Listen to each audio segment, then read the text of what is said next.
दर्शन की अत्यंत अकुंठ उत्कंठा थी श्री बिल्वमंगल जी को, और इन्होंने प्रण कर लिया था कि इन आंखों से सिवाय भगवान के और को देखूंगा ही नहीं। आपने इस भाव को दृढ़ किए उसी दर्शनों उत्कंठा में अत्यंत आतुर भय और चले जा रहे थे और किसी की ओर देखते नहीं थे।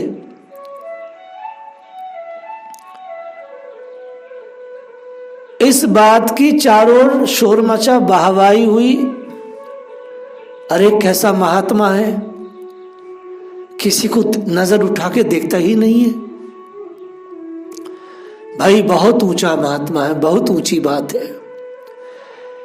ऐसी जो लोक में वाहवाही हुई महाराज बिल्वमंगल जी की,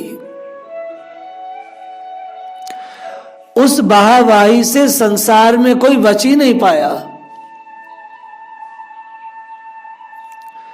जिस भक्त की वाहवाही उसके मुंह पर हो जाए, उसके सामने आ जाए और लोग प्रशंसा करने लगे, बस वो तो गया काम से।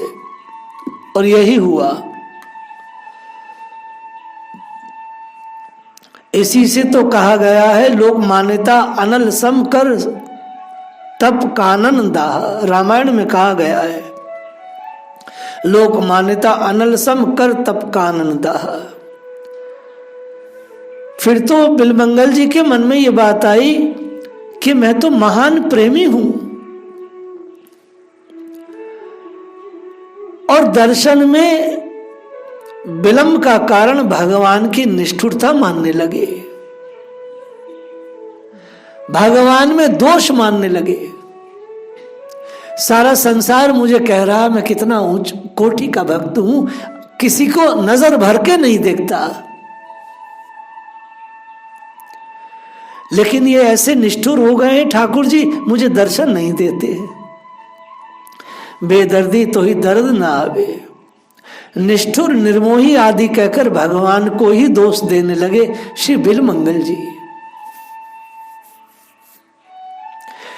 ये जो हम छोटी छोटी बातों पे भगवान को दोष देते हैं, इससे भगवान तुरंत हमारी परीक्षा भी लेने लगते हैं, क्योंकि उनको चैलेंज स्वीकार नहीं है। भैया चैलेंज तुरंत सामने आया नहीं कि वो काम करते हैं अपना। वस्तु तस्तु भगवान तो अत्यंत कोमल है, दर्शन में विलंब का कारण इनकी अपरिपक्वता है। जब तक ब्रह आंच में तप घट में पक नहीं जाएगा, तब तक रूप नीर ठहर ही नहीं सकता। ये अपने प्रेम अभिमान बस कच्चे घड़े में ही उसे भरने के लिए उत्सुक थे। अतः इनका अभिमान को दूर कर प्रेम को परिपक्व करने के लिए प्रभु ने इनकी परीक्षा ली, और ये परीक्षा में फेल हो गए।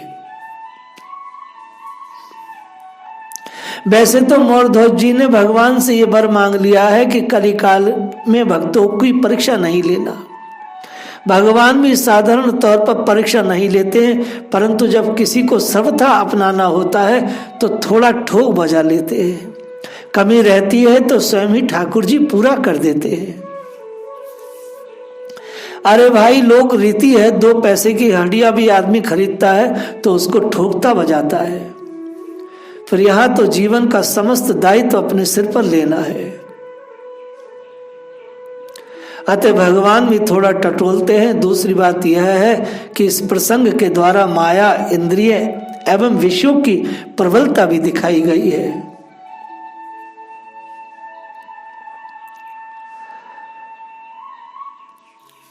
एक दृष्टांत आता है।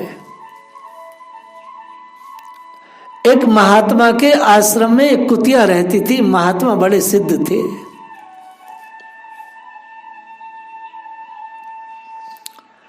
महात्मा बड़े सिद्ध थे। उन्होंने दया करके कुतिया को परम सुंदरी राजकुमारी बना दिया। एक दिन राजा शिकार खेलने गए थे तो वे राजकुमारी को देखकर मोहित हो गए। महात्मा से उन्होंने याचना की। महात्मा ने यह कन्या राजा को प्रदान की। राजा ने उसे अपनी रानी बनाया। वह सब प्रकार का सुख भोगने लगी। परंतु स्वभाव नहीं छूटा। स्वभाव का छूटना अशक्य है।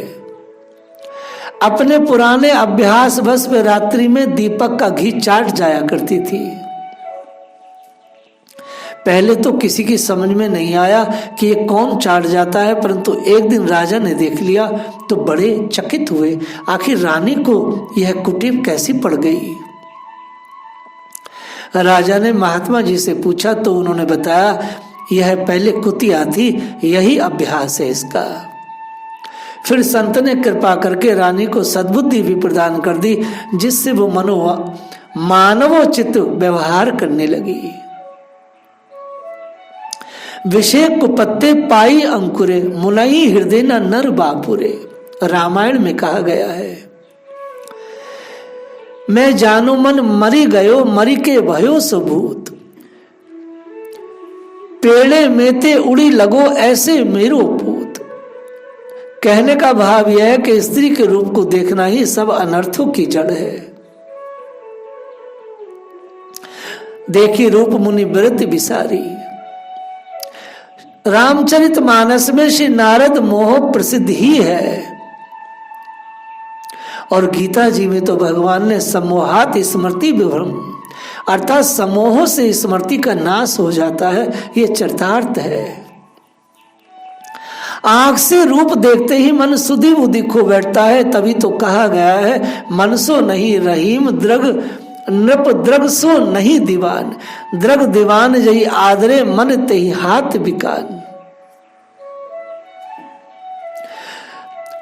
बिलमंगल जी की इतनी प्रसिद्धि हुई कि किसी को देखते नहीं है, और परमात्मा ने परीक्षा ली, बिलमंगल जी फेल हो गए।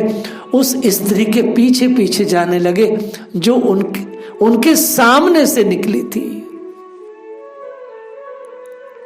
श्री बिलमंगल जी का पतन हुआ है।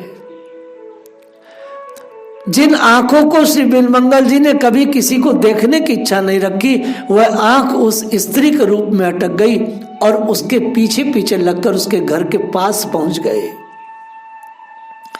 बाहर से स्त्री का पति आया तो उसने देखा कि द्वार पर वैष्णव संत खड़े हैं। वह स्वयं परम वैष्णवता, भीतर जाकर उसने अपनी स्त्री से पूछा कि संत क्यों खड़े हैं, तूने भिक्षा देकर उनका स्वागत क्यों नहीं किया। तब उसने बात सारी की सारी कह दी। इसने बाहर जाकर सत्कार पूर्वक बिलमंगल जी से कहा कि आप भीतर पधारिए महाराज, मेरा घर पवित्र करने के लिए अपने श्री चरणों को उसमें रखिए। मैं आपके श्री चरणों को प्रक्षालन करके चरणामृत को सिर पर चढ़ाऊं, यही मुझे अभिष्ट है। श्री बिलमंगल जी अपने मन की व्यथा को मिटाने के लिए उसके घर में गए, क्योंकि उनका मन अटक गया था उस स्त्री के रूप में। ये वही बिलमंगल जी हैं जो चिंतामणि वेश्या के साथ थे और सिद्ध हो गए थे। चिंतामणि जी का चरित्र अभी आगे आएगा। अपने सर्वस्व द्वारा वैष्णव सेवा कर्तव्य है, यह जो कहने सुनने की प्रथा है उसे उस भक्त ने करके बता दिया। स्त्री से कहा, तुम 16 श्रृंगार से सुसज्जित होकर इनकी सेवा करो, इनको प्रसन्न करके ऐसा सौभाग्य प्राप्त करो जिससे शीघ्र ही प्रभु की प्राप्ति हो। आहा, ये प्रेम है, ये प्रेम है। इनके कंठी माला तिलक आदि वैश्य भेष को देखकर भागवत समझा। बड़े भागवत भगवान की सेवा करने वाले भागवत कहे जाते हैं, और भक्तों की सेवा करने वाले बड़े भागवत होते हैं, क्योंकि राम ते अधिक राम कर दासा।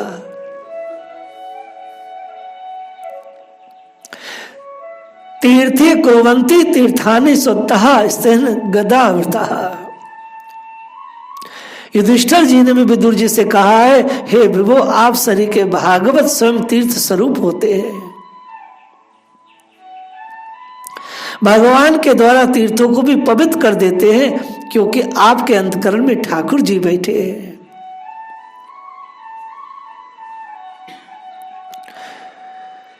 जिन संतों के श्रवण मात्र से ग्रह पवित्र हो जाता है, फिर उनके घर पर आने पर दर्शन स्पर्श पादोदक पान एवं आसन आदि द्वारा सत्कार करने पर पवित्रता में संदेह ही क्या है। उस महाभागवत ने स्त्री के मुख से सब बातें सुनकर बिलमंगल जी के प्रति कोई दोष दृष्टि नहीं की, क्योंकि भगवान के श्री मुख का वचन है, मद भक्त सर्वदा शुचि। आदि पुराण में कहा गया, मेरा भक्त हर प्रकार से शुद्ध और पवित्र है। भगवान ने कहा, विप्रियाचारकारी च मद भक्ता सर्वदा शुचि तदोषम दर्शनम पुरुषस्ते निर्गामिनः। इसका अर्थ होता है, आदि पुराण का श्लोक है, कदाचित शास्त्र विरुद्ध आचरण बढ़ जाने पर भी मेरा भक्त सदा पवित्र ही रहता है। मेरे भक्तों में जो दोष देखते हैं एवं उनकी निंदा करते हैं, वह निश्चय ही नरकगामी होते हैं। भक्तों में देखने वाले दोषों के संबंध में प्रियादास जी ने बड़ा ही सुंदर समाधान किया है।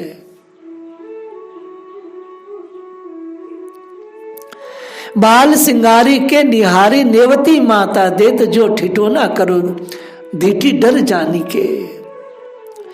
ये जो संतों में छोटे मोटे दोष होते हैं, वो मेरे ठाकुर जी की कृपा से, जैसे माँ छोटे से बच्चे का श्रृंगार करती है तो एक छोटा सा काला तिलक लगा देती है गाल पे या माथे पे, ये नजर न लग जाए। इसी से कहा गया है, कामई साधु कृष्ण कही लोभही बामन जानी क्रोधी को नरसिंह कही नहीं भक्ति की हानि। उन्होंने पत्नी को श्री बिलमंगल का मनोरथ पूर्ण करने के लिए कहा। पत्नी ने प्रथम तो प्रस्ताव को पतिव्रत धर्म के विरुद्ध समझाकर अस्वीकार कर दिया। तब पति ने कहा, देखो मेरी आज्ञा का पालन करने में दोष नहीं लगेगा।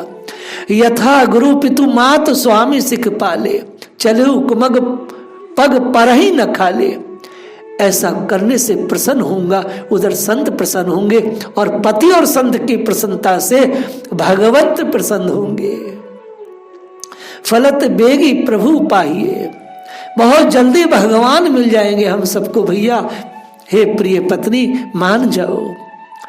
एक बात स्मरण रखने की है, कहने सुनने को तो भक्त भक्ति भगवंत गुरु चतुर नाम बपू एक बहुते रहे हैं, परंतु कसौटी पर खरा तो कोई बिरला ही उतरता है। ये महाभागवत जैसा कि संतों में भगवत बुद्धि रखते हुए उनकी सेवा करते थे, कसौटी पर वैसे खरे उतरे और परिणाम स्वरूप भगवान ने इसकी सेवा निष्ठा के साथ साथ धर्म रक्षा भी की, क्योंकि परमात्मा सबके मध्य रहते। आगे चरित्र आएगा कि भगवान ने बिलमंगल जी की भी रक्षा की, पत्नी की भी की और उस भक्त की भी लाज रखी, क्योंकि प्रेम है। भगवान प्रेम देख रहे थे। पतिदेव की आज्ञा के अनुसार वे अच्छी प्रकार से श्रृंगार करके और बाल थाल में भगवान का प्रसाद लेकर वहां पहुंची, जहां ऊपर से सुसज्जित कमरे में परम प्रेमी श्री बिलमंगल जी बैठे थे। नूपुर एवं गहनों के मधुर ध्वनि करते हुए उनके आगे हाथ जोड़कर खड़ी हो गई। ये वही स्त्री है जिसको देख करके बिलमंगल जी आसक्त हो गए थे। सिद्ध अवस्था में आसक्त हुए, ऐसी अवस्था में जब किसी को अपनी निगाह भी नहीं देते थे। उसे देखकर, उसे परम भक्ता जानकर तथा स्वयं अपने विरक्त भेष को देखकर उन्होंने अपनी बुद्धि को स्थिर किया। तब तुच्छ विषय वासना मन से सर्वथा दूर हो गई। फिर मन में पछताव करते हुए आंखों का अपराध मानकर उस भक्ता से बोले, देवी 2 सुइयां ले आओ, 2 सुई ले आओ। वे ले आई। बिलमंगल जी ने सुइयों से अपनी दोनों आंखें फोड़ ली और कहा, अहो यह बड़ी अभागनी है। यह बेचारी व्याकुल हो गई, लंबी लंबी श्वास लेने लगी।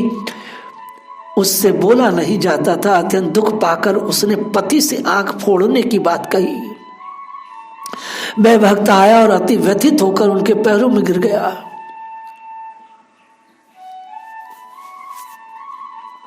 श्री वीरमंगल जी अपनी आंखों को फोड़ चुके थे।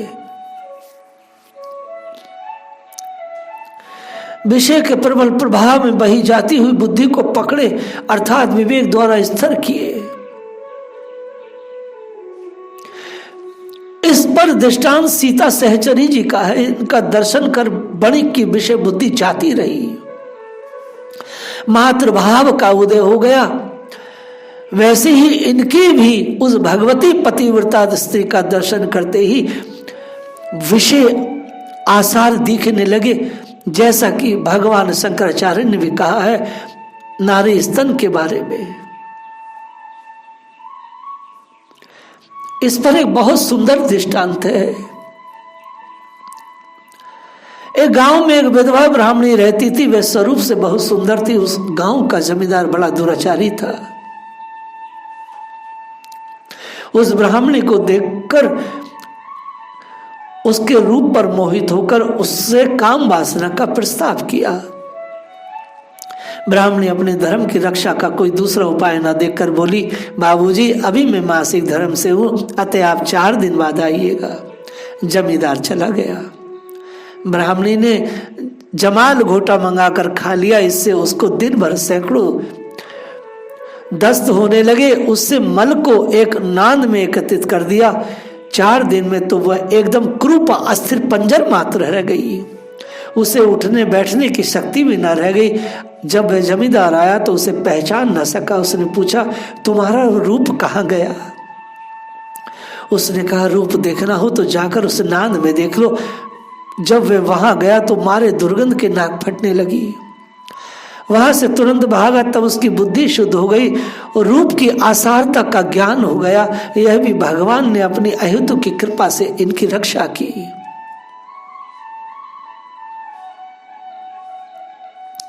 श्री वीरमंगल जी ये कहते हुए कि हे प्यारे, इन आंखों के कारण ही मैं आज तक आपसे विमुख रहा हूं और अब भी ये मुझे धोखा देती जाती है। क्योंकि ये आपसे विमुख कराने वाली अतः अभागी है, इसलिए इनका न रहना ही अब अच्छा है। ये मेरे शरीर में नहीं रह सकती अब। ऐसा कहते हुए आंखें फोड़ डाली।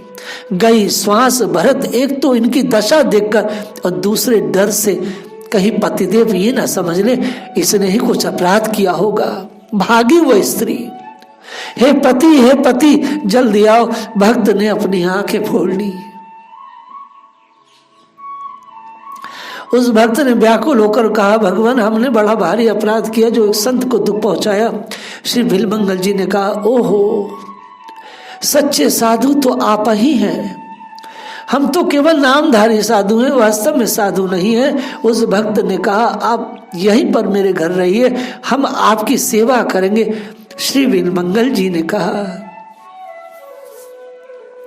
आपने जैसी सेवा की है वैसी आज तक किसी ने संसार में किसी की नहीं की। सेवा का ऐसा भाव किसी दूसरे में नहीं दिखाई पड़ता। मेरा हृदय आपकी सेवा से अति संतुष्ट हो गया है। यह कहकर सुखपूर्वक वे वृंदावन की ओर चल पड़े। भूत के समान दुखदायी आंखों को आपने फोड़कर छुड़ा दिया। अब हृदय की आंखों से काम पड़ा। चलते चलते मार्ग में जंगल आया, वहीं आप बैठ गए। इन्हें भूखा जानकर भगवान स्वयं इनके पास आए और भोजन कराकर बोले, अब दिन बीत गया है, कहीं छाया में चलकर आराम कीजिए। गलियन में हर्षद फिरे साधु कहे सब कोय, स्वान नाम बाधा धरियो खोजी बाग न होए। मैं तुमरे सत्संग से जानियो संत स्वरूप, ही के नाना खुल गए अब देखी हरि रूप। निजबल अब नहीं रहो श्याम सहारा मोर, कृपा करी मुख पतित पर मैं कृतज्ञ अति तोर। भागवत विमुख नेत्रों को इन्होंने भूत कहा है।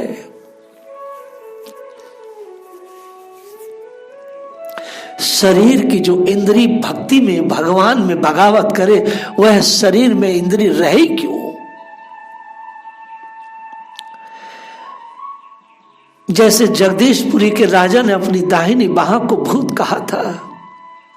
भूत कहने का भाव यह है कि जैसे भूत प्रेत पिशाच महादुखदायी होते हैं, वैसे ही विमुख जन भी नेत्र फूटने से श्री बिल्वमंगल जी बड़े प्रसन्न हुए।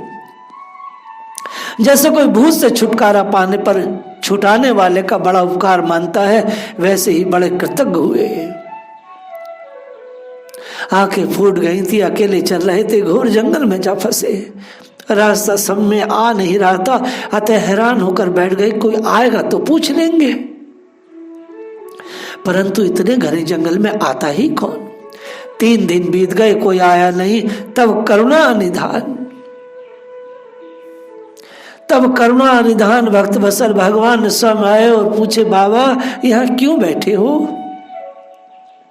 इन्होंने अपनी विपत्ति सुनाई और पूछा कि आप कौन हैं? भगवान ने अपने को ग्वारिया बताया। कहा कि छाक आई है, लो तुम भी खोलो, तुम भी खा लो, हम खोल रहे। ये भूखे तो थे ही, खाए तो भोजन में दिव्य स्वाद आया। ऐसा तो इन्होंने खाया नहीं था। प्रेम का नशा सा छा गया। ये विचार करने लगे, कहीं मेरे ऊपर अनुग्रह करने के लिए मेरे प्रभु ही तो यहाँ नहीं आए हैं। फिर ये विचार करके कि हो सकता है मैं बहुत भूखा था, इसलिए स्वाद अधिक मिला हो, अतः विशेष उधेड़ बुन में नहीं पड़े। भगवान अपना हाथ पकड़ाकर श्री बिल्वमंगल जी को सघन वृक्ष की छाया में ले गए। इन्होंने बिठाकर भगवान अपना हाथ छुड़ाना चाहते थे, पर बिल्वमंगल जी हाथ क्यों छोड़ दे? उन्हें तो उसका स्पर्श अत्यंत सुखप्रद लग रहा था। अब ये ज्यों ज्यों हाथ छुड़ाने के लिए जोर से खींचते, त्यों त्यों ये भी पकड़ को और कड़ी करके नहीं छोड़ते थे। अंत में भगवान ने अपना हाथ छुड़ा ही लिया। तब श्री बिल्वमंगल जी ने कहा, हस्तम उत्पक्ष यतो हस्सी बलात् कृष्ण किम अद्भुतम हृदयाधीनयासी पुरुषम गणयामि थे। महे छुड़ाए जातो निवल जान के मोही, हृदय ते तब जाऊंगे सबल बंधूंगे तो ही। हाथ छुड़ा लेने के बाद हृदयस्थ श्री कृष्ण के स्वरूप को उन्होंने अति दृढ़ता से हृदय में पकड़ रखा। इस प्रकार अनेक भगवत लीलाओं का अनुभव करते हुए श्री वृंदावन में आ गए।